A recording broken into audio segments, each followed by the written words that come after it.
ಬಿಸಿನಳ್ಳಿ ಅಂತ ನಮ್ಮೂರು. ನನ್ನ ಪಾಪಗೆ ಪ್ರೆಸೆಂಟ್ 11 ತಿಂಗಳು, 7 ತಿಂಗಳಿಗೆ ಹುಷಾರಿಲ್ಲ ಅಂತ ಹೇಳ್ಬಿಟ್ಟು ಜ್ವರ ಬಂತು ಅಂತ ಹಾಸ್ಪಿಟ್ಲಿಗೆ ಅಡ್ಮಿಟ್ ಮಾಡಿತ್ತು. ಪಾಪಗೆ 2 ತಿಂಗಳು ಹಾಸ್ಪಿಟ್ಲಲ್ಲಿ ಇದ್ದ. ಡಾಕ್ಟ್ರು ಆಗದೇ ಇಲ್ಲ ಅಂದ್ರು. 15 ದಿನ ICU ಇದ್ದ. ಆಗದೇ ಇಲ್ಲ, ತಗೊಂಡೋಗಿ ಮುಗಿದೋಯ್ತು ಅಂತ ಅಂದ್ರು.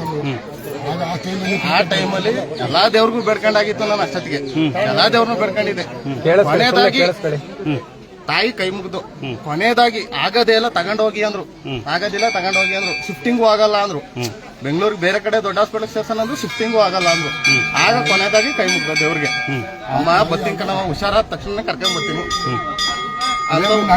ಅಕ್ಕಿ ಏನ್ ಕೊಡ್ತೀವಿ ಅಂತ ಒಪ್ಕೊಂಡು ಒಪ್ಕೊಳ್ಳೋ ಹೊತ್ತಿಗೆ ಅವಾಗಿಂದ ಚೇತರಿಸ್ಕೊಂಡ. ಪಾಪು ಈ ತಾಯಿ ಇದ್ರ ತಾಯಿ ಯಾರು? ತಂಗಿ ಉಳ್ಕೊಂಡ ಅಂತ ತಾಯಿ ಬಿಡ್ಬೇಡ. ತಮ್ಮ ಏನ್ ಇದನ್ ಭಕ್ತಿ ಹಿಂಗೆ ಇರ್ಕಂತ